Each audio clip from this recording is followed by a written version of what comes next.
Comme vous l'avez dit, en attendant le Premier ministre, vous n'avez que moi. Mais Jean Castex va arriver, ne vous inquiétez pas. Je suis venu vous porter un très chaleureux et très bref, parce qu'il ne faut surtout pas que je prenne le temps du Premier ministre, témoignage sur le soutien fondamental du Parlement, de l'Assemblée nationale, mais je crois aussi, je ne sais pas si mon homologue du Sénat, le président Cambon, est là, mais aussi du Sénat, à l'action de l'AfD. C'est quelque chose, nous avons voté cette année une loi très importante. L'auteur de cette loi, il est ici. C'est lui le rapporteur, Hervé Berville, député des Côtes-d'Armor. Il a fait un travail absolument merveilleux, absolument fantastique. Nous avions des idées simples.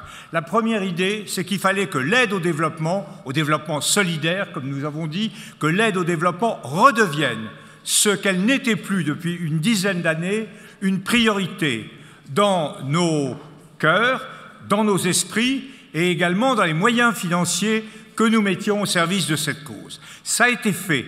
Nous avons, au cours des dernières années, à travers une loi de programmation importante, élevé très sensiblement le niveau d'action, le niveau d'engagement de l'État français au service du développement, et nous sommes en passe d'atteindre cet objectif mythique, un peu fantasmé, parce que tout ça ne veut pas dire grand-chose, des 0,7% du PIB, après lequel nous courons depuis des années. Ça, c'est le premier objectif.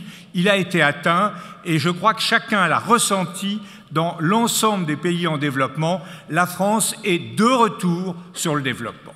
La seconde chose, c'est que nous avons voulu nous concentrer, que l'aide au développement soit concentrée sur ceux qui en ont besoin, sur les pays les plus pauvres, les pays avec lesquels nous avons des relations assez étroites, anciennes, que nous essayons de rendre aussi peu néocolonial que possible. C'est un effort que les Français doivent faire et qu'ils accomplissent, je crois, d'une façon progressive. Et je pense que, de ce point de vue-là, c'est un élément essentiel. Mais tourner vers les vraies victimes. Nous avons voulu que l'aide au développement soit tournée vers des enjeux importants.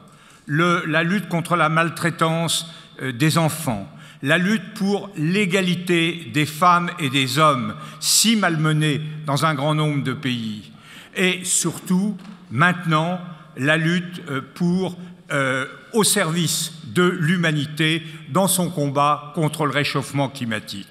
C'est cette volonté de cibler l'action de la France en matière du développement qui nous a inspirés et qui a inspiré également le Sénat, parce que nous avons agi ensemble et quand deux assemblées politiquement différentes se réunissent sur une même loi, je crois que c'est bon à la fois pour ceux qui sont les destinataires de l'action en question et également pour le pays lui-même, qui montre que par-delà les différences de sensibilité, il peut se retrouver sur un objectif commun. La loi que nous avons fait voter, elle a été votée à l'unanimité à l'Assemblée nationale et elle a été adoptée en accord avec le Sénat. Mais, et c'est pour ça que je suis heureux d'être ici, l'un des éléments essentiels de cette affaire, c'était l'Agence française pour le développement. Nous avons voulu lui donner les moyens. Nous sommes très convaincus de l'intérêt, de l'utilité de cette agence autonome qui agit sous sa responsabilité, qui maintenant dispose des moyens de l'expertise et qui sera à l'action de laquelle le Parlement sera associé doublement, d'abord par la présence de parlementaires au conseil d'administration et ensuite, et c'était ça le souci principal de M. Berville, par sa participation à une commission de contrôle qui sera essentiellement confiée à des experts et qui permettra d'avoir un jugement très clair sur l'action qui est menée.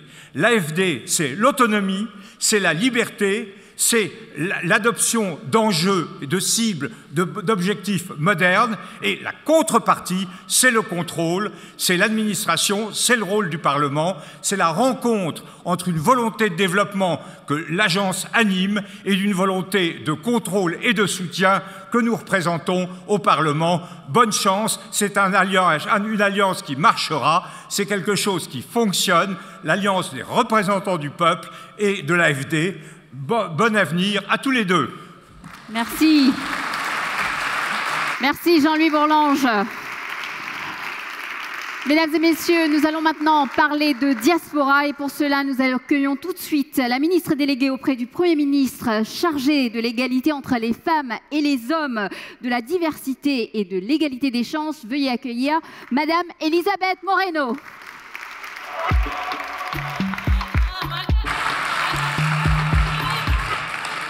Merci, merci, merci. Monsieur le Président, quelle énergie!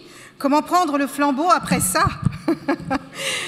Madame la directrice générale du Fonds monétaire international, Monsieur le ministre, Mesdames et Messieurs les représentants du corps diplomatique, Monsieur le Président de la Commission des Affaires étrangères de l'Assemblée nationale, Mesdames et Messieurs les parlementaires, Mesdames et Messieurs les élus, Monsieur le Directeur général de l'AFD, cher Rémi Rioux, chère Esther Duflo, cher Achille Mbembe, Mesdames et Messieurs, bonsoir. Oui, il fallait saluer tout ce monde. Je me réjouis évidemment d'être à vos côtés et je suis tout à fait soulagée de voir que nous sommes si nombreux parce qu'il faut souffler 80 bougies. Vous l'avez évoqué précédemment, l'Agence française de développement a vu le jour le 2 décembre 1941. Alors que la nuit de l'occupation recouvre une partie de l'Hexagone, le général de Gaulle, depuis Londres, crée ce qui deviendra la première institution de développement du monde. À ses côtés, c'est l'un des premiers à l'avoir rejoint outre-Manche, également compagnon de Jean Monnet, qui s'attelle à la mettre en place. Un travailleur acharné de l'ombre, un brin austère, rompu aux relations internationales à la faveur de son expérience acquise à la Société des Nations. Un homme qui mettra en pratique le dessein gaullien de prospérité commune, cimenté dans la fraternité héritée de la guerre. Cet homme, c'est Pierre Denis. Et à la faveur des affres de l'histoire, le premier siège de l'AFD était donc à Londres. Il sera ensuite à Alger, avant de s'installer à Paris. Et si le théâtre d'intervention de l'AFD est le monde, eh bien l'Afrique coule dans ses veines depuis toujours. Un an après sa création, un premier bureau est ouvert à Dakar, en 1942. Ce faisant, cet anniversaire célèbre aujourd'hui 80 années de partenariat et de relations très fortes entre l'AFD et le continent africain. 80 années de lutte contre la pauvreté, 80 années de développement du secteur privé, 80 années d'appui à l'intégration régionale, 80 années d'actions concrètes dans l'agriculture, l'énergie, le numérique, la promotion de l'entrepreneuriat des femmes et de la jeunesse, etc., etc. 80 années au service des populations. L'Agence française de développement est au cœur de la nouvelle relation entre la France et le continent africain, dont le président de la République avait énoncé les ambitions le 28 novembre 2017 à Ouagadougou. L'AFD en est un rouage tout à fait essentiel. Elle est même aux avant-postes. Dès 2019, ses financements d'aide publique au développement vers le continent ont progressé d'1 milliard d'euros. Au total, depuis 2017, l'AFD a investi près de 5 milliards d'euros par an sur le continent africain. Résultat, elle est présente dans 44 pays africains et le continent concentre 50% de ses activités et 80% de ses financements. Le changement de logiciel voulu par le président de la République se traduit dès lors dans les faits et de manière extrêmement concrète. L'un des axes majeurs de l'AFD aujourd'hui est ainsi de renforcer ce qu'on appelle le non souverain, c'est-à-dire le travail partenarial avec d'autres acteurs que les États, à savoir le secteur privé, les collectivités locales, les sociétés civiles et ses sœurs jumelles, les banques publiques de développement.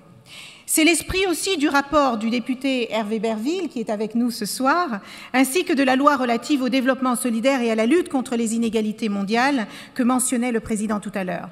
L'aide au développement ne peut plus s'opérer sans l'implication, sans l'investissement des sociétés civiles, des entrepreneurs et de la jeunesse. Une autre concrétisation des engagements de Ouagadougou, dont l'écho a résonné jusqu'au sommet de Montpellier le 8 octobre dernier, l'AFD intervient aussi en faveur de l'entrepreneuriat des femmes et de la scolarisation des jeunes filles. Il s'agit évidemment pour la ministre de l'égalité entre les femmes et les hommes que je suis d'une priorité absolue. Je connais l'engagement de l'AFD en faveur de l'égalité entre les femmes et les hommes et je vous en sais gré, cher Rémi. Qu'il s'agisse des financements toujours plus importants alloués pour réduire les inégalités entre les femmes et les hommes ou du fonds de soutien créé pour financer les associations féministes du Sud, l'AFD est une agence résolument féministe. En 2020, 2/3 de vos projets avaient un objectif significatif ou principal en faveur de la réduction des inégalités entre les femmes et les hommes. L'AFD s'inscrit donc pleinement dans le cadre de notre diplomatie féministe portée par le ministre Jean-Yves Le Drian. Une diplomatie féministe dont le point d'orgue fut le Forum Génération Égalité que la France a accueilli cet été, au mois de juin, et dont l'AFD a été un partenaire incontournable. Mesdames et messieurs, n'en déplaise à certains Cassandres, l'Afrique et la France ont une part d'identité commune et pour cette raison, leur destin ne peut être délié l'un de l'autre. C'est pourquoi une autre ambition a été très clairement affichée à Ouagadougou et à Montpellier par le président de la République, c'est le rôle central qui est joué par les diasporas. Selon l'OCDE, la diaspora africaine représente dans notre pays environ 10% de la population, soit 8 millions de personnes en France. Il s'agit d'un atout indéniable de part et d'autre de la Méditerranée, parce que les diasporas sont au cœur de l'ouverture au monde. Elles jouent à la fois le rôle de vigie et d'aiguillon, d'ambassadrices et de trait d'union entre nos deux rives, entre les cultures, entre les langues, entre les mémoires et entre les générations. Elles tissent un fil qui nous relie les uns aux autres, un fil extrêmement précieux, un fil qu'il nous appartient, toutes et tous, de consolider. C'est, je le sais, ce à quoi s'emploie également l'AFD depuis 2017. En d'autres termes, tout en veillant à renforcer toujours plus les relations entre les États, les diasporas permettent de jeter les bases d'un narratif nouveau entre la France et le continent africain. Un narratif fondé sur l'écoute et sur le dialogue, et ce, à travers des partenariats gagnant-gagnant. Une relation nouvelle qui est fondée sur la confiance, sur un partenariat solide et l'enrichissement mutuel. Et c'est dans ce contexte que, pour la première fois, un chef d'État a décidé de réunir plus de 3000 Africains de la société civile à Montpellier le 8 octobre dernier pour échanger sans filtre, sans tabou et sans concession. Ce sommet avait été précédé d'un grand dialogue que vous avez mené, cher Achille Mbembe, dans 12 pays d'Afrique courant 2021.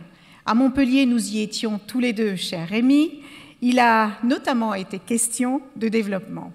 Et nous avons entendu les arguments, les cris d'alarme, les rêves et les ambitions de la jeunesse présente. Et j'ai aussi entendu, comme vous, leur envie de voir l'AFD changer de nom. Plutôt, peut-être qu'après 80 années, c'est le bon moment. Et je crois que nous devons y répondre. Et c'est dans ce sillon tracé de Ouagadougou à Montpellier que nous créerons prochainement une maison des mondes africains et des diasporas au cœur même de Paris et que nous organiserons les premières assises de la diaspora. Oui, les diasporas sont une chance pour notre avenir commun et nous avons absolument besoin de ces sociétés civiles en éveil et en action en France comme sur le continent africain. Mesdames et messieurs, vieille maison, l'AFD est une magnifique institution résolument tournée vers l'avenir. Une institution dont la noble mission n'a jamais été altérée par l'usure du temps qui passe, bien au contraire. Une institution qui n'a eu de cesse de se renouveler et qui n'a jamais arrêté d'innover.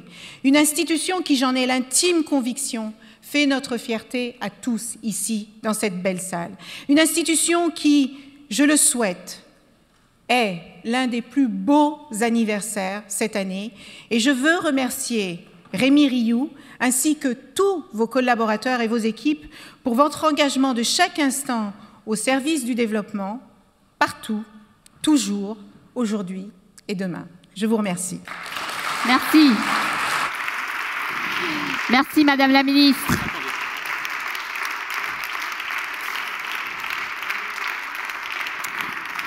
Merci Madame la Ministre. Accueillons tout de suite le directeur général de l'AFD, Rémi Rioux.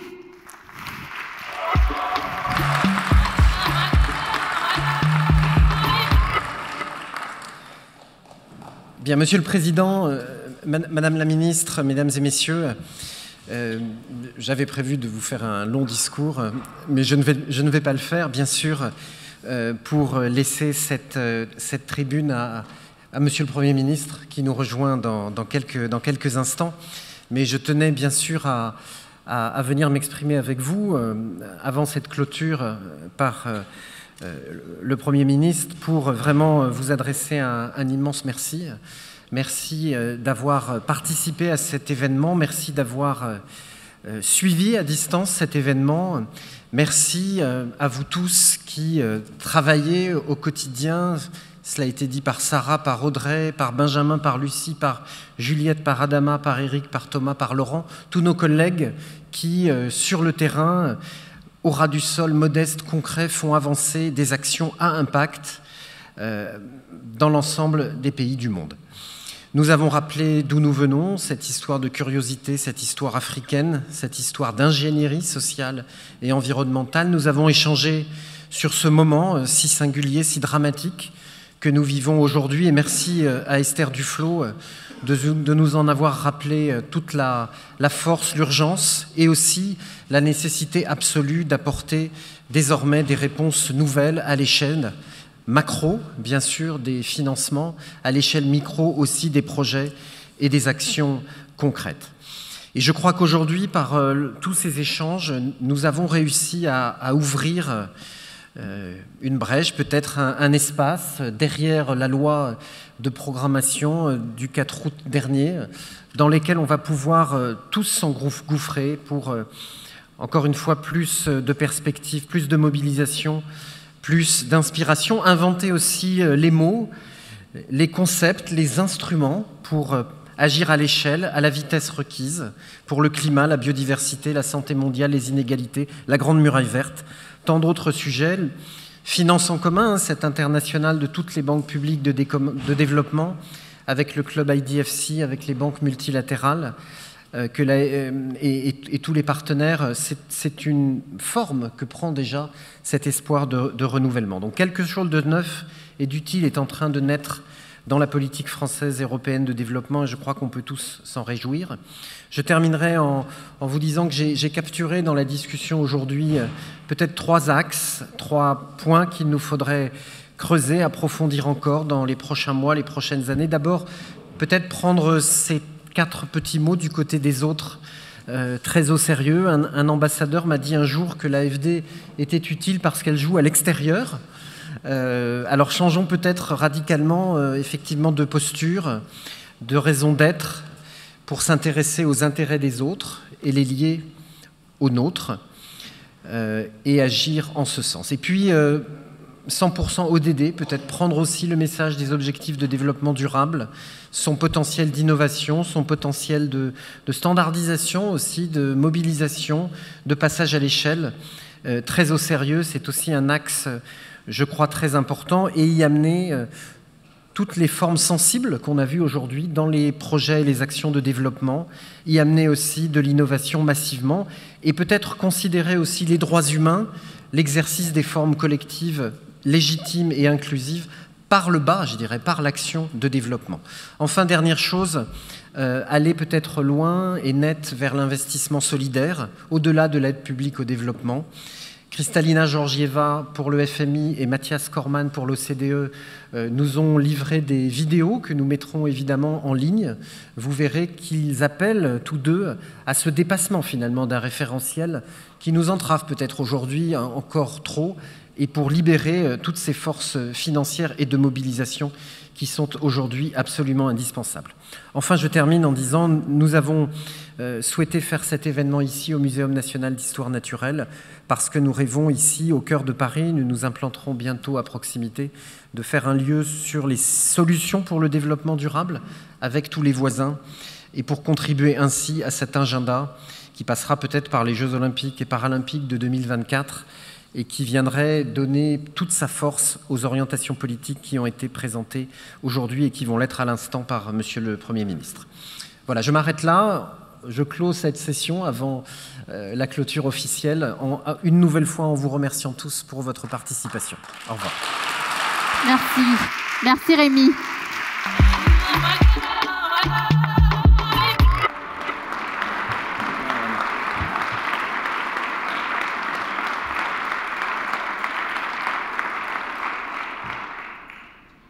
Très bien, Madame la Ministre, chère Elisabeth Moreno, Monsieur le Président, par là, cher Jean-Louis Bourlange, Mesdames et Messieurs les parlementaires, Monsieur le maire du 13e arrondissement, Madame la Présidente, chère Laurence Tubiana, Monsieur le Directeur général, cher Rémi Rioux, Mesdames et Messieurs, je suis particulièrement heureux et honoré de me trouver physiquement parmi vous ce soir dans ces circonstances tout à fait exceptionnelles et dans ce lieu qui ne l'est pas moins.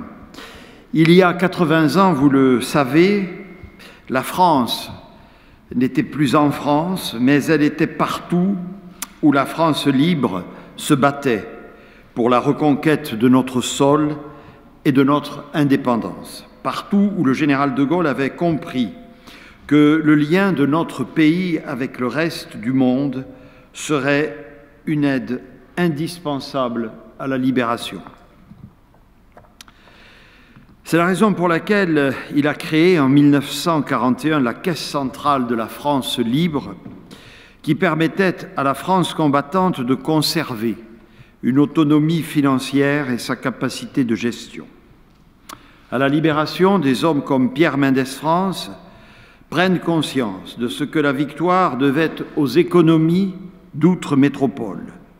Dès les années 1950, cet outil a été utilisé pour accompagner les processus d'indépendance, notamment en Afrique, puis le développement de ces jeunes économies et enfin leur entrée dans la mondialisation. La force de cette institution, c'est d'avoir toujours su s'adapter aux évolutions du monde et d'avoir traversé le temps sans perdre de vue les raisons mêmes de son existence. Depuis 80 ans, vous avez ainsi aidé la France à faire vivre, bien au-delà du territoire national et même de sa zone d'influence, les principes universels qui se confondent aujourd'hui avec notre identité. Il n'est plus question, comme autrefois, d'assistance, mais bien de coopération. Nous n'agissons plus pour les autres, nous agissons ensemble.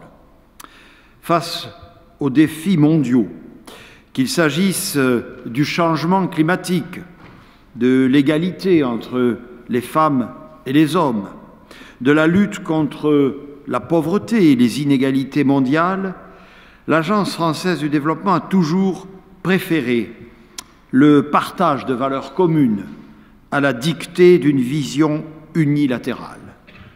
De Mopti à Ménaka, de Tillabéri à Difa, c'est cette alliance que vous faites vivre au quotidien dans des conditions, hélas, de plus en plus difficiles. Dans un monde où la tentation impérialiste est si forte qu'elle menace partout le multilatéralisme, votre action, l'action de l'Agence est déterminante. Ce modèle d'aide au développement qui, grâce à vous, fait honneur à notre pays, est, il faut bien le dire, concurrencé aujourd'hui par d'autres. Je pense bien sûr à la montée en puissance, plus particulièrement en Afrique, de bailleurs bien moins scrupuleux dans leur pratique du crédit, en matière d'endettement en particulier, et moins soucieux de l'indépendance des pays partenaires. Ces prêteurs sur gages internationaux poursuivent une logique de rentabilité à court terme, contraire aux intérêts des pays qu'ils prétendent soutenir. Face à cette concurrence, il fallait repenser notre stratégie et réarmer notre dispositif. C'est la raison pour laquelle, dès 2017, le président de la République a impulsé une revitalisation complète de notre politique de développement dans sa philosophie, dans ses méthodes comme dans ses moyens. Un projet politique traduit par la loi de programmation du 4 août 2021 relative au développement solidaire et à la lutte contre les inégalités mondiales, défendu par le ministre de l'Europe et des Affaires étrangères, dont je salue l'engagement personnel et celui de ses équipes. Je tiens également à saluer l'engagement de Jean-Louis Bourlange, président de la Commission des Affaires étrangères, ainsi que d'Hervé Berville, rapporteur de cette loi. Cette loi a fait du développement un pilier à part entière de notre politique étrangère, d'une politique au service d'un modèle de développement français et européen qui défend bien sûr nos valeurs et nos intérêts, mais avec l'ambition de construire de véritables partenariats et de les installer dans la durée sur un pied d'égalité. Pour la France et pour le groupe AFD, la solidarité n'est pas une option économique, mais bien une obligation politique et morale. C'est en réalité la seule politique réaliste au sens fort du terme, tout simplement parce que notre monde est de plus en plus interdépendant. Dernière illustration majeure en date, la pandémie Covid-19, qu'on ne peut espérer éradiquer durablement si les pays pauvres demeurent durablement infectés parce qu'insuffisamment vaccinés et soignés. Les migrations, qui sont les résultats de ces tensions économiques, sociales et politiques, sont également mondiales. Elles constituent à elles seules un défi qui doit être traité à cette échelle. La France a choisi, en s'appuyant notamment sur l'AFD, d'agir sur les causes durables de ces migrations. Elle accompagne les pays les plus vulnérables vers des modèles de croissance qui permettent à leur population de vivre dignement et de s'épanouir là où elles sont, chez elles. C'est notamment la raison pour laquelle, depuis 5 ans, l'éducation, l'égalité entre les femmes et les hommes, la défense des droits humains ont toujours guidé l'action de votre institution. Dès 2017, le cap était clair: recentrer notre coopération sur ces priorités, tout en vous donnant les moyens d'obtenir de véritables résultats. Dans un univers où l'aide au développement devient pour certains un enjeu strictement stratégique, rien n'aurait été pire que de défendre des principes sans s'en donner les moyens. Et de ce point de vue, mesdames et messieurs, les chiffres sont clairs, incontestables et reconnus par tous les acteurs. L'aide française a augmenté de 35% pendant le quinquennat pour atteindre aujourd'hui son niveau le plus haut à 12,5 milliards d'euros. Il représente, ou va représenter en 2022, 0,55 du produit national brut contre 0,4 en 2007. Il était, je vous le rappelle, de 0,33% il y a une vingtaine d'années. Ce montant va continuer à progresser, puisque nous avons fait inscrire dans la loi l'objectif d'atteindre d'ici 2025 0,7% de notre richesse nationale investie dans le développement. Le pari de maintenir une trajectoire en hausse a donc été tenu, y compris, j'y insiste devant vous, durant la crise, alors même que d'autres pays choisissaient de réduire leurs efforts. Ainsi, la France se situe aujourd'hui nettement et résolument au-dessus de la plupart de ses partenaires de l'OCDE qui consacrent, vous le savez, en moyenne 0,32% de leur richesse nationale à la solidarité internationale. Ce sont ainsi plus de 4 milliards d'euros qui sont venus irriguer notre action en faveur du développement au cours de ce quinquennat, faisant de la France le 5e bailleur mondial est donc un acteur incontestable et incontournable. Ces moyens rehaussés appelaient, de fait, un nouveau discours de la méthode. Ainsi, la loi de programmation du 4 août dernier a mis l'inclusivité et le partenariat au centre de notre approche. Cette loi, cela mérite d'être souligné, est l'unique texte voté à l'unanimité par le Sénat et l'Assemblée nationale au cours du quinquennat. C'est tout l'honneur, je crois, de notre représentation nationale que de faire consensus lorsqu'il s'agit de permettre à la France d'investir pour le développement. C'est donc avec le Parlement que nous avons fixé un nouveau cadre stratégique qui élargit la notion de développement bien au-delà des accords entre gouvernements. Désormais, la loi pose le principe d'une action concertée qui passe par la mobilisation de tous les acteurs, collectivités locales, chercheurs, organisations non gouvernementales, fondations, administrations. Aussi, dans les pays concernés, nos ambassades, en lien étroit avec l'agence, auront la charge de penser et de conduire ensemble une action stratégique en évitant les doublons et les incohérences. Cette confiance faite au terrain, nous avons pu l'appliquer avec l'agence en Outre-mer. En effet, depuis 5 ans, votre action s'est inscrite dans une dynamique nouvelle, avec la création d'un département dit des 3 océans, intégrant les territoires français d'outre-mer et les États étrangers voisins. C'est l'occasion pour moi de souligner ici qu'au cours de ces 5 dernières années, l'action de l'AFD dans les Outre-mer a été marquée par sa forte capacité à répondre aux circonstances exceptionnelles que ces territoires ont rencontrées. Soutien à la collectivité de Saint-Martin, par exemple, après le passage de l'ouragan Irma, déploiement de l'initiative Outre-mer en commun en Nouvelle-Calédonie et en Polynésie française, en réponse notamment à la crise Covid. Aujourd'hui, alors que les Antilles connaissent une période troublée, je tiens à saluer le patient travail que l'agence y mène depuis des années, notamment par le biais des contrats Corom signés avec les collectivités et à travers lesquels elle fournit une importante aide en ingénierie. Cette aide permet aux collectivités de restructurer leurs services, de trouver un équilibre budgétaire et financier et donc de disposer à nouveau des capacités pour investir au service de leurs concitoyens.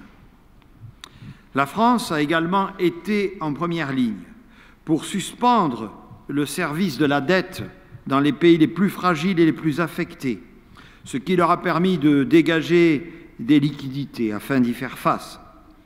Ainsi, en novembre de l'année dernière, la France a joué un rôle moteur pour obtenir l'adoption par le G20 d'un cadre commun de traitement de la dette des pays pauvres, ce qui a permis d'apporter une réponse plus structurelle et pérenne. Ce qui a été fait à travers le cadre commun du G20 et du Club de Paris. Cette action, je veux dire que nous l'avons poursuivie, notamment à l'occasion du sommet sur le financement des économies africaines qui s'est tenu mi-mai de cette année, notamment en obtenant d'augmenter en faveur du continent africain le bénéfice de l'allocation générale des DTS à hauteur de 650 milliards de dollars.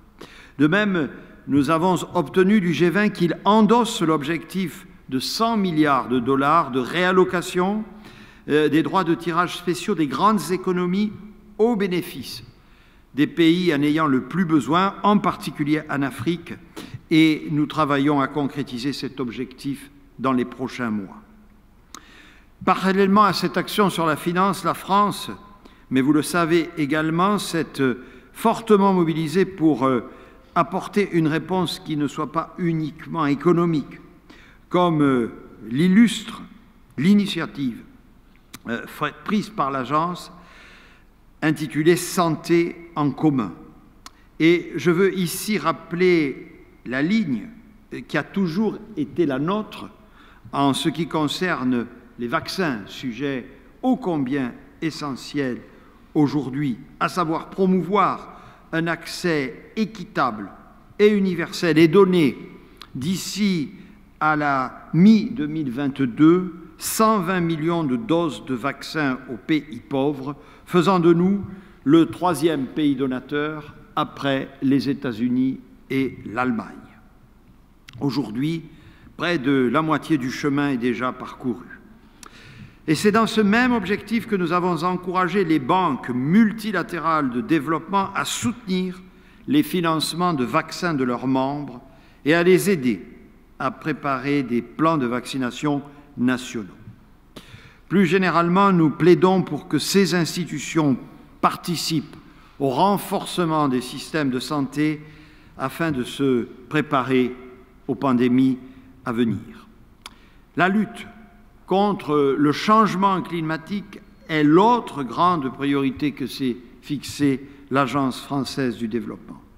Et vous me permettrez, mesdames et messieurs, à ce titre de remercier très chaleureusement Laurence Tubiana, non seulement pour le rôle que vous avez joué, madame, à la tête du conseil d'administration de l'agence depuis juillet 2013, ainsi que de celui d'Expertise France plus récemment, mais aussi, vous le savez toutes et tous, pour avoir été l'architecte de l'accord de Paris de 2015 et ainsi permis au groupe AFD d'être désormais en pointe sur ces questions.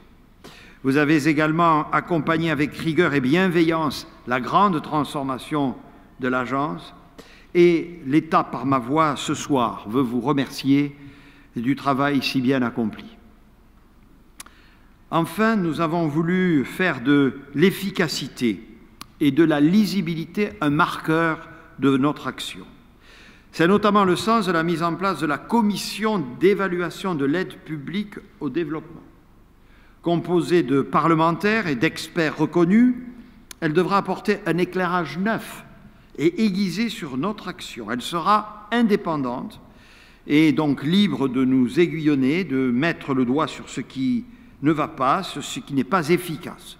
Elle aura aussi le souci de renforcer la confiance de nos concitoyens dans l'aide publique de la France, de dépasser certaines idées reçues et parfois de contrer des fausses informations. Dans ce même ordre d'idées, l'État va bâtir une base de données de l'AFD française accessible à tous, qui doit permettre à chaque citoyen de voir facilement qui fait quoi, avec quels moyens et où. De même, j'attends du groupe AFD qu'il poursuive l'objectif d'efficacité et de sobriété qui lui a été assigné, tant dans sa relation avec ses partenaires que dans son fonctionnement interne, en particulier s'agissant de la pérennité de son modèle financier. Ces mesures doivent aller de pair avec l'accroissement des moyens qui lui a été accordé. Sans cette transparence, nous aurions pris le risque d'affaiblir l'adhésion démocratique à notre approche. Mesdames et messieurs, ce renouvellement de la philosophie et des moyens de l'aide au développement que le président de la République a rappelé lors du sommet de Montpellier le 8 octobre dernier passe également par une place croissante accordée au partenariat avec l'ensemble des membres de la société civile qui jouent un rôle majeur sur le terrain en matière de solidarité. La loi du 4 août 2021 prévoit d'ailleurs le doublement des fonds transitant par les organisations de la société civile et des fonds destinés au soutien à l'action extérieure des collectivités territoriales entre 2007 et 2022. Ce sommet du 8 octobre était d'ailleurs d'un genre nouveau. Sans chef d'État et sans autorité institutionnelle, il était consacré exclusivement à la jeunesse d'Afrique et de France. Aussi, pour la première fois, des centaines de jeunes entrepreneurs, artistes, chercheurs, athlètes, étudiants, personnalités engagées d'Afrique et de France se sont réunis pour envisager les perspectives et les actions concrètes à mener pour le renouveau de la relation entre le continent africain et la France.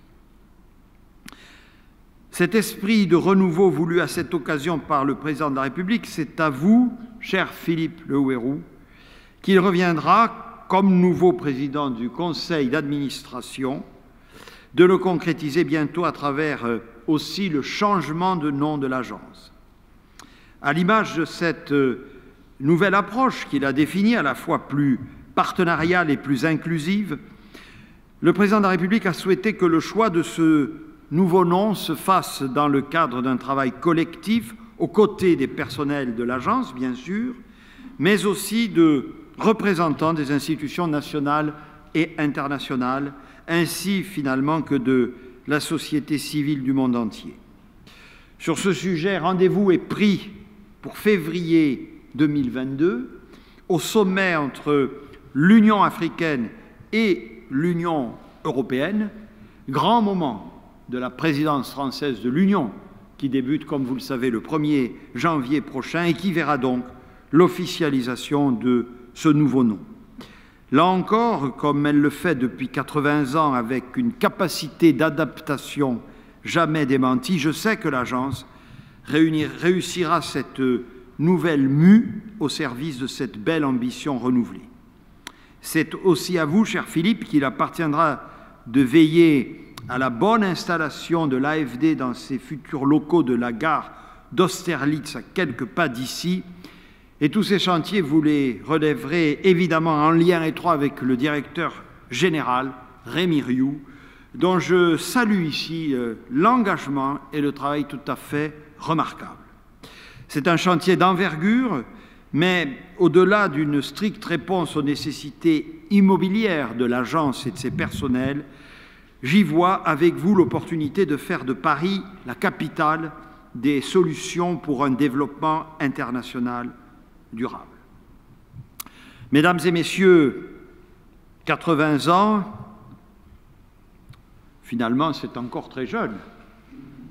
Il reste encore beaucoup de chemin à parcourir. Mais votre institution a montré par sa pérennité qu'elle savait mener des politiques de très long terme. Ça devrait être d'ailleurs un pléonasme. Ce 80e anniversaire, vous avez souhaité le placer sous le mot d'ordre « du côté des autres ». Finalement, c'est un slogan conforme à la tradition que vous incarnez, celle d'une France qui assume la portée universelle des valeurs qu'elle incarne. Et c'est aussi un message d'avenir, car il s'agit désormais de faire évoluer et d'enrichir notre regard pour être pleinement à côté, donc à égalité, de ceux dont nous soutenons le développement. Dans quelques instants, je vais aller échanger avec la ministre, avec les jeunes engagés, ce dont je me réjouis, car finalement c'est eux qui vont être non seulement les principaux représentants, mais surtout les principaux acteurs du projet politique qu'ensemble nous portons. Et à cette jeunesse qui s'engage, je dirais dans un instant, en allant à sa rencontre, qu'elle porte un héritage, celui de ces 80 ans d'action de l'Agence française du développement, et un avenir, celui finalement de la France et de son action dans le monde à leur côté. Je vous remercie.